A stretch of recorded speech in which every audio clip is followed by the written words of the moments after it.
कर्मवीर जंगल मन की बात, रेडियो कर्मवीर हम हैं आपके साथ। रेडियो कर्मवीर जनगण मन की बात। राम राम किसान भाइयों, मैं वर्तिका राय आप सभी का रेडियो कर्मवीर 90.0 एफएम पर स्वागत करती हूँ। मेरी माटी मेरा खेत कार्यक्रम में एक बार फिर हम लेकर आए हैं आपके खेतों और खलियानों से जुड़ी वो महत्वपूर्ण बातें जो आपके कृषक जीवन को बेहतर बनाने में उपयोगी होती है। आपको बता दें कि इस बार हमारे साथ हैं मिश्रित फसल पर जानकारी देने के लिए श्री मेदिनी प्रताप सिंह सर, जो कृषि विज्ञान केंद्र में सहायक मुख्य तकनीकी अधिकारी के पद पर कार्यरत हैं। साथ ही आपको बता दूं कि यह कार्यक्रम नेशनल फर्टिलाइजर लिमिटेड की विजयपुर इकाई द्वारा प्रायोजित है, यानी कि एनएफएल एक शेड्यूल मिनी रत्न कंपनी है जो रसायन और उर्वरक मंत्रालय के तहत सार्वजनिक क्षेत्र का सबसे बड़ा संगठन है और देश में नाइट्रोजन उर्वरकों का सबसे बड़ा उत्पादक है। किसानों का मित्र, राष्ट्र का गौरव। सर, आपका बहुत बहुत स्वागत है इस कार्यक्रम में। सर, मेरा पहला प्रश्न है आपसे कि मिश्रित जो खेती है वो क्या होता है? कि मिश्रित खेती, किसान भाइयों, मैं आपको बताना चाहूँगा कि मिश्रित खेती एक प्रकार की ऐसी खेती की वह पद्धति है जिसके अंतर्गत हम फसलों का उत्पादन करते हैं, उसके साथ साथ में हम पशुपालन का भी कार्य करते हैं। तो इसके अंतर्गत आप ये समझिए कि हम जो मिश्रित खेती है, हमने फसलों का उत्पादन किया। पशुपालन में केवल गाय भैंसों तक ही सीमित नहीं है। पशुपालन में हम बकरी पालन हो गया, भेड़ पालन हो गया, मुर्गी पालन हो गया। तो पशुओं का पालन करके जिनसे हम सहायक उनसे खेती के साथ साथ फसलों के साथ साथ हम जो है पशुओं से दूध है, मुर्गियों से अंडा है, मांस है, ये सारी चीज़ें जो प्राप्त करते हैं उसके अंतर्गत ये सभी मिश्रित खेती कहलाती है। यह पूरे एशिया में और भारत में, अफगानिस्तान में, दक्षिण अफ्रीका, मलेशिया, इंडोनेशिया, चीन, कनाडा, मध्य यूरोप जैसे रूस आदि देशों में यह विस्तृत रूप में मिश्रित खेती पाई जाती है, किसानों के द्वारा अपनाई जाती है। जैसा कि हम बता दें कि इसका उपयोग व्यावसायिक उद्देश्यों की पूर्ति के लिए भी किया जाता है और आमतौर पर हमारा जब हम कहते हैं कि सीधे हम फसल उत्पादन ले रहे हैं, उसके साथ साथ में जब हम पशुपालन करते हैं तो उनसे और भी हमें उत्पाद प्राप्त होते हैं। तो मिश्रित खेती का किसानों के लिए बहुत महत्वपूर्ण योगदान भी है। तो ये मिश्रित खेती के बारे में मैंने आपको बताया। सर, मिश्रित खेती के प्रकार क्या होते हैं, कितने प्रकार के होते हैं? मिश्रित खेती अपने आप में बड़ा बहुस्तरीय खेती भी इसको हम कहते हैं, बहुत सारे भागी। तो इसको हम जो मुख्य इसके हैं 8 प्रकार की मिश्रित खेती होती है। सबसे पहला हमारा निर्वाह खेती कहलाती है, फिर उसके बाद आता है स्थानांतरित खेती कहलाती है, फिर आप कहते हैं वृक्षारोपण कृषि कहलाती है, गहन कृषि होता है, उसके बाद शुष्क कृषि आता है, उसके बाद आपका मिश्रित और बहु कृषि आते हैं, फसल चक्र पद्धति अपनाते हैं मिश्रित खेती के अंतर्गत, और हम छत पर जो खेती कहते हैं वो भी एक प्रकार से हम मिश्रित खेती का ही भाग कहते हैं। सर, जैसे आपने 8 प्रकार मिश्रित खेती के बारे में आपने बताया, और छत पर जो खेती होती है ये तो गांव में अक्सर देखा जाता है कि छत पर खेती होती है। सर, ये खेती का क्या लाभ है?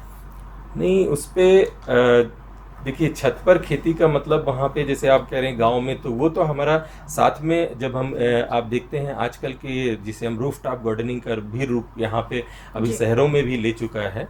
तो हम लोग जो है आजकल उसको साथ में अपना कार्य कर रहे हैं जिसके पास कम स्पेस होता है। मेन चीज़ इसमें मिश्रित खेती को ज़्यादातर ऐसे कृषक अपनाते हैं जिनके पास छोटा रकबा है, कम उनके पास भूमि है, तो वो जो है कम भूमि से ज़्यादा चीज़ें उनके अपने दैनिक जीवन के लिए जो है, जो उनकी आवश्यकताएं हैं वो उसकी पूर्ति करने के लिए, तो एक प्रकार है उसमें कि हम छत में जाकर के जो हमारा स्पेस मिलता है वहाँ पर हम जो है अपने रोज़मर्रा के लिए, जैसे हम सब्जी है उसको हम जो है अपने छत पे ही गमलों में या बड़े बड़े आजकल देखते हैं आप जो है बैग्स आ गए हैं, पॉली बैग्स आ गए हैं, उनमें हम कंपोस्ट और जो है गोबर की सड़ी हुई खाद और आपका मिट्टी वगैरह को अच्छी तरीके से मिला करके उसमें हम जो है अपनी रोज़मर्रा की चीज़ों के लिए सब्जियों को उगा करके अपने जीवन में उनका उपयोग करते हैं। सर, इसी में आपने एक और नाम लिया था, वृक्षारोपण खेती। ये वृक्षारोपण खेती क्या है? वृक्षारोपण में जब हम जाते हैं कि अगर हमारे पास साथ में हम पशुपालन करते हैं, पशुपालन के साथ में हम हमारे पास एक सीमित एरिया है, अगर हमारे एरिया पे केवल हम जाना चाहते हैं कि हम एक अपने छोटे से भाग को हम किसमें वृक्षारोपण के लिए दे देते हैं, तो कुछ जैसे हमारे मान लिया सागौन का हम प्लांटेशन करते हैं, तो इस तरीके के अंतर्गत जो हम प्लांटेशन करते हैं या खेती करते हैं तो वो वृक्षारोपण खेती के अंतर्गत कहलाता है। तो सर, वृक्षारोपण खेती ये कहाँ पे होती है? ये पूरे भारतवर्ष में होती है? ये लगभग देखिए, हमने बताया मिश्रित खेती, मैंने आपको पहले ही बताया भारत देश के साथ साथ अन्य विदेशों में भी हो रहे हैं, इंडोनेशिया, जापान वगैरह सभी जगह अपनाया जा रहा है। ये हमारे कृषक की आवश्यकता के अनुसार पर ही हम जो है इन पद्धतियों का, इन खेतियों को अपनाते हैं, तभी इसे हम मिश्रित खेती को बहुप्रकारी खेती भी बोलते हैं। जी सर, मेरा अगला प्रश्न है सर कि मिश्रित खेती की विशेषताएं क्या होती है? मिश्रित खेती अपने आप में विशेषताओं से भरा हुआ है। जैसे हम जानते हैं कि फसल उगाए जाते हैं, इसके साथ साथ में हम जानवर यानी पशुपालन करते हैं। पशुपालन में हमें जो मतलब जिस छोटे से एरिया में हमें पशुपालन भी कर रहे हैं और साथ में हम जो वहाँ तो एक दूसरे का पूरक के रूप में वहाँ पे हमारा कार्य होता है। कि इसकी जो खूबी है, विशेषता है कि मान लिया हमने छोटे एरिया में हमारे पास आधा एकड़ भूमि है, उसमें हमने अपने खाने के लिए सब्जियां उगाई, अपने खाने के लिए हमने फसलोत्पादन किया, साथ में उसी में हम थोड़े एरिया में अपने जो हमारे पास पशु हैं उनके लिए हमने उनके दैनिक आहार के लिए हरे चारे को भी उसमें उगाया। तो ये उनकी विशेषताओं के अंतर्गत आते हैं। इस तरीके से आप देखेंगे कि जो क्षेत्र है वो इसका आकार एक सीमित होता है।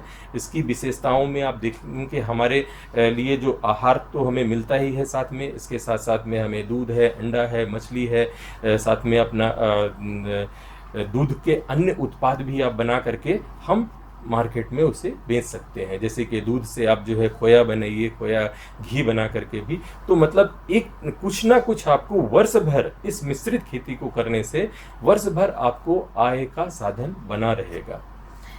सर, ये जो मिश्रित खेती होती है, इसमें कम से कम कितनी फसल लगाया जा सकती है और अधिक से अधिक इसमें कितनी फसल लगाया जा सकती है? इसमें देखिए, मैंने आपको फसल आवश्यकता के अनुसार पे, क्योंकि हमारा जो भी है यहाँ पे हम अगर 2 फसलें भी ले सकते हैं, 4 फसलें भी ले सकते हैं, क्योंकि इसमें ज़्यादातर वो किसान अपनाते हैं मिश्रित खेती को जिनके पास, मैंने पहले ही बताया आपको कि जिनके पास लैंड होल्डिंग यानी जोत का आकार कम होता है। उस आधार पे हम जो है फसलों का चुनाव करते हैं। इसमें फिर हम फसलों की आवश्यकता के अनुसार, यदि हम किसान चाहता है कि हम छोटे एरिया के किसान हैं, हम जो है कैश क्रॉप का मतलब जो हमारी सब्जी वर्गीय फसलें हैं उनको हम उगाएं और साथ में हम जो है मार्केट में सीधे उनको सप्लाई करें, तो हमारी कैश क्रॉप को हम चुनते हैं, जिसमें से आप देखते हैं कि हम जो है सब्जी वर्गीय फसलों में चाहे आपके टमाटर हों, कुकरविट्स यानी कद्दू वर्गीय जो सब्जियां हैं, खीरा है, ककड़ी है, तरोई है, आपका करेला है, ये सारी चीज़ों को हम उसमें उगाते हैं। सर, हम अपने अगले प्रश्न की ओर बढ़ते हैं और मेरा अगला प्रश्न है कि खरीफ फसलों का समय आने वाला है। जी। और इन फसलों की अच्छी पैदावार हेतु उर्वरक प्रबंधन कैसे करें? देखिए, हमारे किसान भाई सभी जानते हैं कि अभी हमारा रबी का सीजन समाप्त हो रहा है। जिन किसान भाइयों ने हो सकता है रबी के सीजन के बाद तुरंत ही कुछ लोगों ने जायद की फसलों को बो दिया है, और उसके बाद जो हमारा बारिश का जो वर्षा सीजन जो शुरुआत होता है, उसी मौसम को हम खरीफ का की फसलों को हम लगाते हैं और वही हमारा खरीफ का सीजन कहलाता है। तो खरीफ का मुख्य जो फसलों का टाइम होता है वो आप जून से लेकर के सितंबर अक्टूबर तक हम खरीफ की फसलों को उगाते हैं। अब बात आती है इसमें, आपने पूछा कि उर्वरक प्रबंधन हमें कैसे करना है, क्योंकि हमें खरीफ के समय में हमारे खेतों को अच्छी तरीके से देखभाल करने के लिए और उर्वरक अच्छी तरीके से डालने के लिए हमें काफ़ी समय मिल जाता है, क्योंकि एक फसल को काटने के बाद और दूसरी फसल बोने के बीच में हमारे पास काफ़ी समय अंतराल होता है, तो हम उसमें उर्वरक का प्रबंधन अच्छी तरीके से करते हैं। तो जिन किसान भाइयों के पास में उर्वरक में का प्रयोग के साथ साथ में हम लोग जो है फार्म यार्ड मैन्योर यानी कि गोबर की सड़ी हुई खाद का प्रयोग करते हैं। तो सबसे अच्छा समय होता है हमारे दोनों सीजन में, रबी और खरीफ सीजन में सबसे अच्छा समय होता है। आप अगर आज से 10 से 15 साल पहले जाएंगे तो जो हमारे पूर्वज लोग करते थे खेती, तो सबसे पहले क्या करते थे कि जैसे ही हमारा खरीफ सीजन शुरू होता था उससे 15 से 20 दिन पहले, 1 महीना पहले क्या काम होता था, जो हमारे पास गोबर की सड़ी हुई खाद होती थी उसको ले जाकर के हम लोग खेतों में डालते थे। तो दोनों सीजन में कम से कम हमें एक बार सड़ी हुई गोबर की खाद को हमें, जो कि मात्रा अगर आप देखेंगे तो 400 क्विंटल प्रति हेक्टेयर के हिसाब से हम गोबर की सड़ी हुई खाद को खेत में, क्योंकि गोबर की सड़ी हुई खाद को हमें खेत में बुआई से लगभग 15 से 20 दिन पहले उसमें डाल देना चाहिए, तभी उसका हम अच्छी तरीके से उसके जो पोषक तत्व हैं हमारे पौधों में और हमारे अच्छी बढ़वार के लिए पौधे उसका उपयोग कर पाते हैं। तो उर्वरक प्रबंधन के लिए सबसे पहला हमारा जो है अच्छी तरीके से फार्म यार्ड मैन्योर को अच्छी तरीके से हम अपने खेतों में मिला देते हैं, उसके बाद जुताई करते हैं। फिर उसके बाद हम बात करते हैं, अगर किसान भाइयों ने अपना बीज उसका मृदा परीक्षण करा रखा है तो मृदा परीक्षण के आधार पर फिर हम उर्वरक का प्रबंधन करते हैं। फिर उसमें हम चुनाव करते हैं कि हमें कौन सी फसलें लेनी है, यानी दलहनी फसलें हमें लेनी है या अनाज वर्गीय फसलें लेनी है या तेल वाली फसलें लेनी है। तो इस तरीके से हमारी तीनों फसलों के अंतर्गत हमें उर्वरक का अलग अलग चुनाव करना पड़ता है। मान लिया हमारे किसान भाई धान लगाना चाहते हैं तो धान की फसल को उर्वरक की अधिक आवश्यकता होती है, तो हम उसमें जो बताते हैं कि धान की फसल के लिए हमारा 100 से लेकर के 120 किलोग्राम नाइट्रोजन, 60 किलोग्राम फास्फोरस और 40 किलोग्राम पोटास की मात्रा हमें उसको देनी पड़ती है, जिसमें से हम खेत की तैयारी करते समय नाइट्रोजन की आधी मात्रा और फास्फोरस और पोटास की पूरी मात्रा हम खेत की तैयारी करते समय मिला देते हैं। तो किसान भाइयों को खरीफ के सीजन में अगर खरपतवार उर्वरक का प्रबंधन करना है तो अच्छी तरीके से उसमें जो हमने बताया इस अनुपात में उनको मिला करके खेत में तैयारी के समय डाल दें।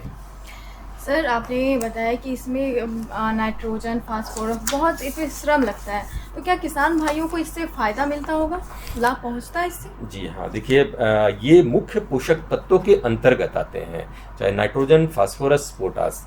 यह हमारी जो हम सभी जानते हैं, हमारे कृषक भाई भी जानते हैं कि हमारे पौधों के लिए अभी 17 पोषक तत्वों की आवश्यकता होती है।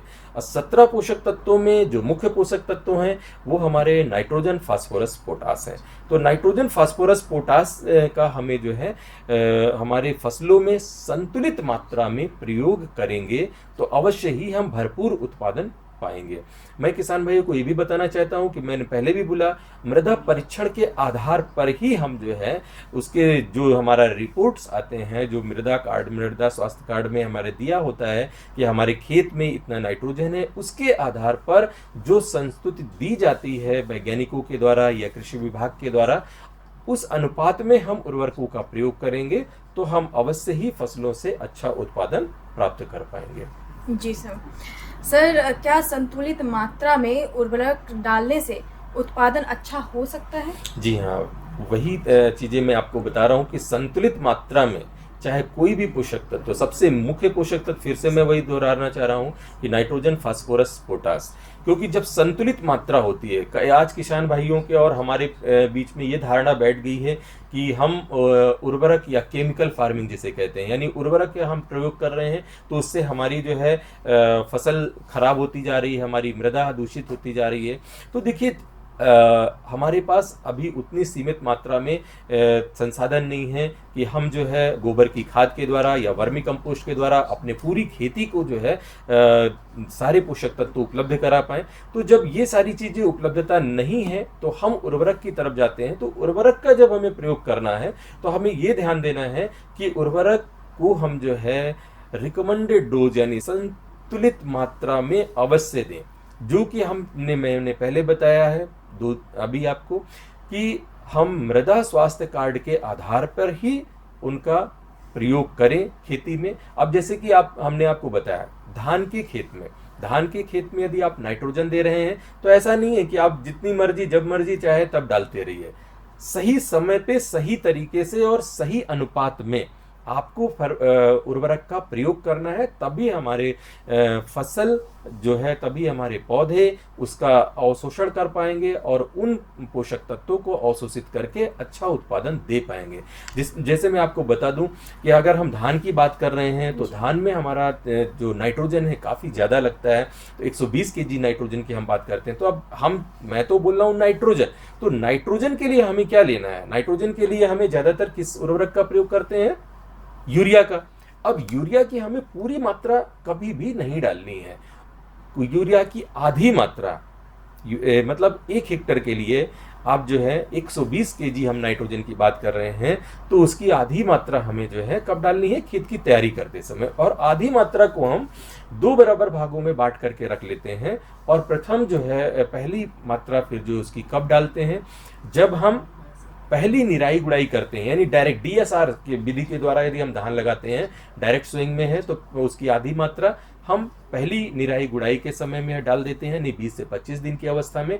अगर हमने ट्रांसप्लांटिंग की है, यानी रुपाई वाला जो धान लगाया है, तो उसके लिए हमें क्या करना है? उसके लिए हमें धान की रुपाई के 1 सप्ताह के अंदर यूरिया का टॉप ड्रेस करना है। वहां पे हमें क्या करना है? यूरिया का टॉप ड्रेस इस तरीके से करना है कि हमें धान में जो पानी, क्योंकि रुपाई का आप सभी लोग जानते हैं कि हमें धान की जब रुपाई करते हैं तो लगभग 1 से 1.5 महीने तक हम धान के खेत में पानी हरदम भरा रहने देते हैं। तो हमें पानी की मात्रा को थोड़ा कम कर देना है। फिर हम 5 से 7 दिन के अंदर हम यूरिया का उसमें देते हैं, टॉप ड्रेस करते हैं। उसका एक और तरीका है, उसी संतुलित मात्रा को हम जो है मिट्टी में गोले बना करके भी हम पानियों में डाल देते हैं, जिससे कि वो जो है धीरे धीरे करके पूरे हमारे जो खेत में है नाइट्रोजन फैल जाता है, जिससे कि हमारे पौधे उसे अवशोषित करके उनका अच्छा बढ़वार होता है। इसी तरीके से फास्फोरस और पोटास। फास्फोरस जरूरी होता है हमारे जड़ों के विकास के लिए। तो कुछ किसान भाई हमारे जो है यहाँ पर मैं देखता हूँ कि हमारे भोपाल जिले के आसपास किसान भाई हमारे क्या करते हैं कि खड़ी फसल में DAP का प्रयोग करते हैं। मैं किसान भाइयों से आपके माध्यम से ये अनुरोध करना चाहता हूँ कि खड़ी फसल में कभी भी DAP का प्रयोग नहीं करना चाहिए। DAP से हमें क्या मिलता है? मुख्य हमारा उसमें DAP में फास्फोरस होता है और 18% हमें नाइट्रोजन भी उससे मिलता है। तो DAP की जब हम बात करते हैं तो किसान भाई अगर DAP डालते हैं तो खेत की तैयारी करते समय ही अच्छी तरीके से खेत में मिला दें। खड़ी फसल में DAP को डालने का कोई भी उसका उपयोग नहीं होगा। इसलिए जो है आप उसको ध्यान रखें कि DAP को हमें खड़ी फसल में नहीं डालना है, उसे हमें खेत की तैयारी करते समय ही मिला देना है। जी सर, मेरा अगला प्रश्न है आपसे कि जैसे मांस या अंडे या दूध के लिए जानवरों के पालन पोषण के साथ साथ फसलों की खेती मिश्रित खेती को परिभाषित करती है। इसी के साथ गेहूं या राई जैसी अनाज की फसलें उगाई जा सकती है और मवेशी, भेड़, सुअर या मुर्गे भी रखे जा सकते हैं। सर, इससे खेत को नुकसान नहीं पहुंचता है?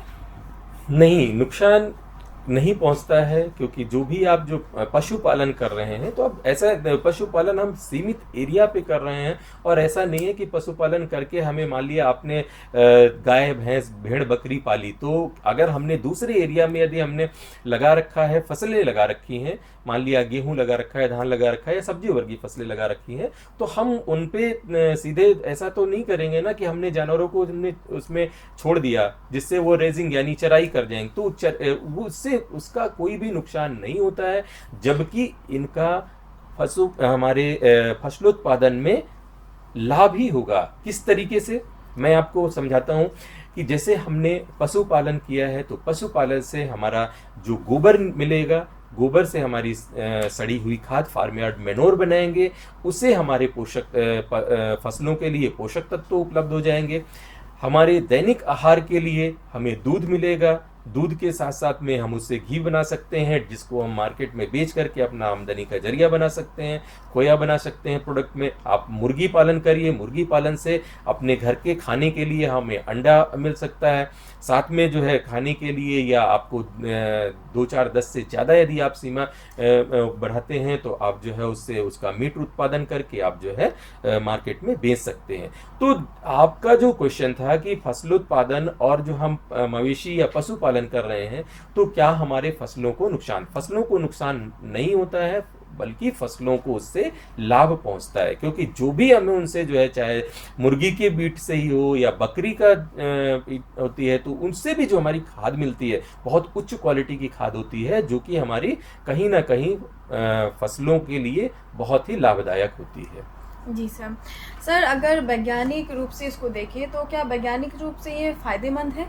जी हाँ, वैज्ञानिक रूप से भी फायदेमंद है। हमने आपको जो भी अभी तक तकनीकियाँ बताई, इसको हमारे वैज्ञानिक रूप से इसे प्रूवन टेक्नोलॉजी है। जब हम बात करते हैं फार्मिंग की, मिश्रित यानी मिक्स्ड फार्मिंग या मिश्रित खेती, तो जहाँ पर भी हमारा फार्मिंग का मतलब हो जाता है, तो फार्मिंग का मतलब यही है, केवल हमारे ज़्यादातर लोगों के दिमाग में आता है कि फार्मिंग का मतलब है फसल उत्पादन। फसल उत्पादन तक ही फार्मिंग या खेती सीमित नहीं है। जब हम खेती की बात करते हैं तो वहाँ पे हमारी बहुत सारी संसाधन जुड़ जाते हैं, चाहे वो आपका साथ में पशुपालन हो, मुर्गी पालन, बकरी पालन, या आपका मधुमक्खी पालन हो, आप साथ में इसमें कर सकते हैं मशरूम उत्पादन भी कर सकते हैं। तो ये सब एक चीज़ हमारा एक सीमित दायरे पे जो हमारा क्षेत्र है, उस एरिया में जो हम ये सारी चीज़ें कर रहे हैं, वो हमारा मिश्रित खेती यानी मिक्स्ड फार्मिंग के अंतर्गत आता है। जी सर।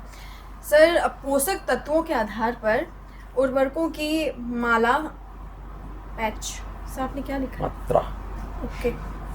पोषक तत्वों के आधार पर उर्वरकों की मात्रा की गणना किस प्रकार की जा सकती है?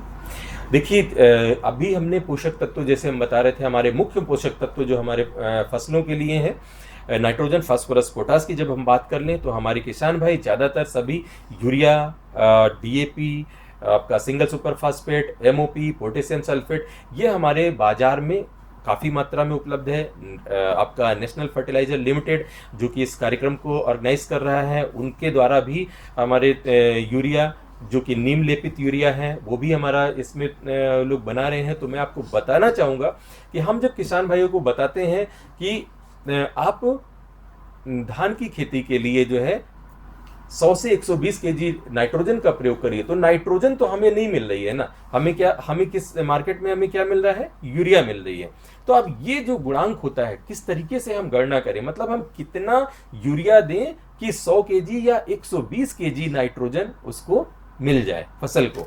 तो इसलिए हमें ये बहुत ही अच्छा क्वेश्चन आपने पूछा है कि हमें क्या गणना, किस तरीके से हम, हमारे किसान भाइयों को ये जानना बहुत जरूरी है कि हम जब 2.2 किलोग्राम, यानी सीधा सा आप मान लीजिए जब हम 2.25 किलोग्राम यूरिया देते हैं, तब हमें 1 किलोग्राम नाइट्रोजन की पूर्ति होती है। ठीक है। इसी तरीके से हम डीएपी, जब डीएपी देते हैं, तो डीएपी में मैंने पहले ही बताया था कि डीएपी में 2 पोषक तत्व पाए जाते हैं। कौन कौन से? मुख्य पोषक तत्व उसमें फास्फोरस होता है और दूसरा नाइट्रोजन होता है। तो डीएपी में 46% आपको फास्फोरस मिलता है और 18% आपको नाइट्रोजन मिलता है। ठीक है। तो डीएपी में 2 पोषक तत्व होते हैं। तो इस तरीके से आपको डीएपी में, तो हमारा मेजर पोषक तत्व क्या है? फास्फोरस है। फास्फोरस की पूर्ति के लिए हम डीएपी का जब करते हैं, तो जब हम 2.2 किलोग्राम डीएपी देते हैं, तो 1 किलोग्राम फास्फोरस हमारे पौधों को मिलता है। तो इस तरीके से ये क्या है? एक गुणांक है कि हम कितना नाइट्रोजन के लिए हम कितनी मात्रा में यूरिया देंगे और कितनी फास्फोरस के लिए हम कितनी मात्रा में क्या देंगे? डीएपी देंगे। इसके अलावा हमारा दूसरा जो आता है single super phosphate. Single super phosphate से हमें क्या मिलता है? फास्फोरस मिलता है। तो फास्फोरस हमारा इसमें इसका गुणांक क्या है? जब हम 6.25 यानी 6.25 किलोग्राम जब हम सिंगल सुपर फास्फेट देंगे, तो हमें 1 किलोग्राम फास्फोरस की उपलब्धता होती है। इसी तरीके से तीसरा जो मुख्य पोषक तत्व है हमारा पोटास। पोटास के लिए हमारा क्या है? 1.67 किलोग्राम जब हम एमओपी देते हैं, यानी म्यूरेट ऑफ पोटास। तो हम जब म्यूरेट ऑफ पोटास 1.6 किलोग्राम देंगे, तो 1 किलोग्राम उससे हमें क्या मिलेगा? पोटास मिलेगा। तो ये जो बेसिक पोषक तत्व हैं वो मैंने आपको बताया, जो ये उर्वरक ज़्यादातर सभी जगह किसानों को आसानी से मिल जाते हैं और किसान यूरिया, डीएपी, एमओपी, एसएसपी इन सभी का प्रयोग भी करते हैं। तो किसान भाई ये जान ले कि इनका मल्टीप्लिकेशन गुणांक क्या है, वो मैंने आज आपको बताया। उसके साथ साथ किसान भाई आजकल जो है हमारी जो मिश्रित जो उर्वरक आ रहे हैं, जिनको हम क्या बोलते हैं, नाइट्रोजन, फास्फोरस, पोटास का, जो हमारा 12-32-16 करके, जिसमें 12% नाइट्रोजन, 32 का मतलब हो गया 32% हमारा फास्फोरस, और 12-32-16 का मतलब हो गया उसमें पोटास। तो इस तरीके से हमारा जो NPK मिश्रण करके मार्केट में आ रहे हैं, अलग अलग रेशियो, 12-12-12 करके भी आ रहा है, 12-32-16 करके भी आता है। तो जो हमें कितना इसमें कैसे करना है मल्टीप्लाई, जो हमारा मेजर पोषक तत्व, इसमें हमारा 12-32-16 में हमारा मेजर पोषक तत्व क्या है, फास्फोरस। तो हमें मल्टीप्लिकेशन करना है फास्फोरस के हिसाब से, ठीक है। तो इसमें हमारा 32% मतलब फास्फोरस हमें मिल रहा है, तो जो हायर वैल्यू है उसे हमें गुणांक बनाना है। तो इस तरीके से किसान यदि करेंगे तो बहुत ही आसानी से संतुलित मात्रा में उर्वरकों का प्रयोग कर अच्छी आमदनी प्राप्त कर सकेंगे।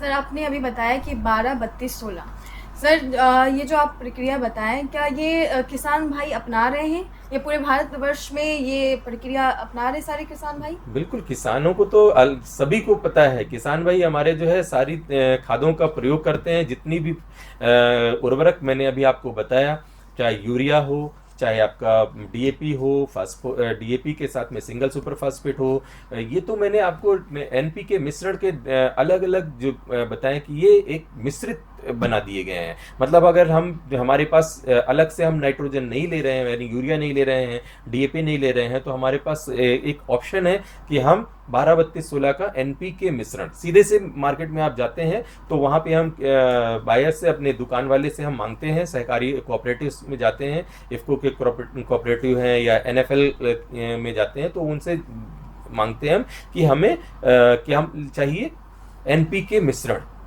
मतलब उनमें हमें उस खाद में, हमें उस उर्वरक में की बैग में हमें तीनों पोषक तत्व मिल जाते हैं, नाइट्रोजन भी मिल जाता है, फास्फोरस भी मिल जाता है और पोटास भी मिल जाता है। तो इस तरीके से हमारे किसान भाई इनका प्रयोग भी कर रहे हैं काफ़ी मात्रा में। बस थोड़ा सा किसान भाई हमारे जो है क्या कर रहे हैं, यहाँ पर जो मैंने संतुलित मात्रा, बार बार मैं कह रहा हूं कि हम किसी भी चीज में जब तक हम संतुलित मात्रा का प्रयोग नहीं करेंगे तो उसका कहीं ना कहीं दुष्परिणाम होता है। अगर हम उर्वरक या केमिकल्स का प्रयोग कर रहे हैं तो ये हमें जरूर ध्यान देना है कि जो रिकमेंडेड डोज है, यानी जो संतुलित मात्रा बताई जा रही है, उनको जरूर ध्यान में रखें, उसी मात्रा को ही अप्लाई करें और सही समय पे, जो उसका सही समय है। अगर आपको पहला टॉप ड्रेस करना है 20 से 25 दिन के अवस्था में तो उसी समय करें। इसके बाद अगर दूसरा बताते हैं कि दूसरा फिर उसके 40 से 45 दिन की अवस्था में करें टॉप ड्रेस, तो अब करें। टॉप ड्रेस का मतलब आप समझ रहे हैं, सीधे जब हम यूरिया का छिड़काव करते हैं तो उसमें 2-4 चीज़ों को और हमें ध्यान देना चाहिए कि कभी भी हमें जो है ऐसी अवस्था पे यूरिया का टॉप ड्रेस नहीं करना है जब जो है हमारी फसलों की पत्तियों में ओस या पानी रुका हो, वरना हमारी पत्तियों को यूरिया कांटेक्ट में आएगी और मॉइस्चर ज़्यादा होगा तो उनको नुकसान पहुंचाएगी, यानी उसे सुखा देगी।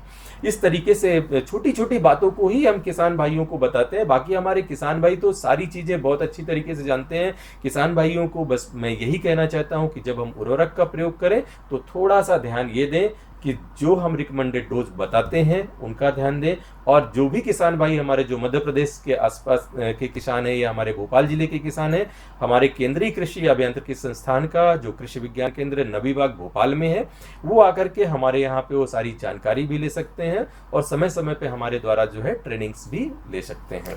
सर अभी आपने बताया कि नुकसान के बारे में, सर फायदे तो हमने जान लिए, अब नुकसान बताइए कि क्या क्या नुकसान हो सकते हैं, कितने नुकसान किसान भाइयों को झेलना पड़ सकता है?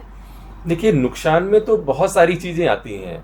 आजकल हम देखते हैं कि हमारा जो है जो मौसम है, मौसम की विपरीत परिस्थितियों को देखते हुए भी कई सारे किसानों को नुकसान उठाने पड़ जाते हैं। जैसे कि अभी आप देखेंगे कि हमारी, मान लीजिए हमारी जो फसल लगी है, फसल हमारी पकने की अवस्था में आती है। जब हमारी फसल पकने की अवस्था में आती है तो उस समय यदि बारिश हो जाती है या ओलावृष्टि हो जाती है तो वो भी नुकसान है। साथ में अगर हम इस टॉपिक से संबंधित नुकसान की बात करें तो जो किसान भाई हमारे जो है उर्वरक का संतुलित मात्रा में प्रयोग नहीं कर रहे हैं, उससे नुकसान ये होता है कि जो बिना सोचे समझे, जहाँ पे हमें 1 बैग यूरिया की आवश्यकता होती है वहाँ पे किसान 2 बैग यूरिया को डालते हैं, तो हमारे खेत की उर्वरा शक्ति कहीं ना कहीं धीरे धीरे करके उसको ख़त्म हो जाती है और हमारे जो सॉइल की प्रॉपर्टी है, मान लो उसका टेक्सचर है, वो भी ख़राब होने लगता है। सॉइल का कणाकार, सॉइल का आकार, सॉइल में एरेशन कम होने लगता है। इस तरीके से हमारी जो है संतुलित मात्रा में यदि प्रयोग नहीं करेंगे तो हमारे स्वास्थ्य,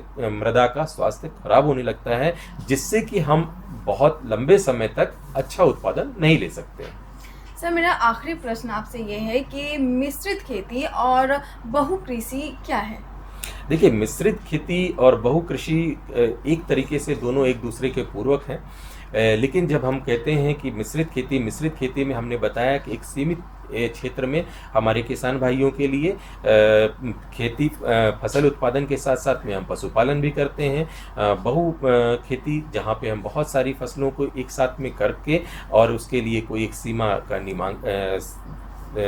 नामांकन नहीं होता है, सीमांकन नहीं होता है, तो इस तरीके से हम खेती की पद्धति को अपनाते हैं। तो किसान भाइयों को ये जानकारी बहुत महत्वपूर्ण लगी होगी और आपने ये बताया कि किस प्रकार से मिश्रित खेती करनी चाहिए। उम्मीद करते हैं कि हमारे प्यारे किसान भाइयों को मिश्रित खेती के बारे में बहुत सारी जानकारी प्राप्त हुई होगी। इसी के साथ भाइयों, आप सभी सुन रहे थे मेरी माटी मेरा खेत कार्यक्रम के अंतर्गत मिश्रित फसलों के बारे में, जहां आपको इन फसलों की कई सारी महत्वपूर्ण जानकारी मिली है। इसी के साथ हम आपको और भी नई जानकारी के साथ फिर से हम हाजिर होंगे। अभी के लिए इतना ही। उम्मीद करती हूँ आपको ये वीडियो पसंद आया होगा और आप देखते रहिए रेडियो कर्णवीर 90.0 FM, जो करता है जनगण मन की बात। आओ हम सब थामे हाथ, गाँव शहर के करेंगे बात, खेतों और खलियानों से जुड़कर करेंगे जनगण मन की बात। 90.0 FM रेडियो कर्मवीर सुन रहे हैं आप, रेडियो कर्मवीर जनगण मन की बात, रेडियो कर्मवीर हम हैं आपके साथ। रेडियो कर्मवीर जनगण मन की बात।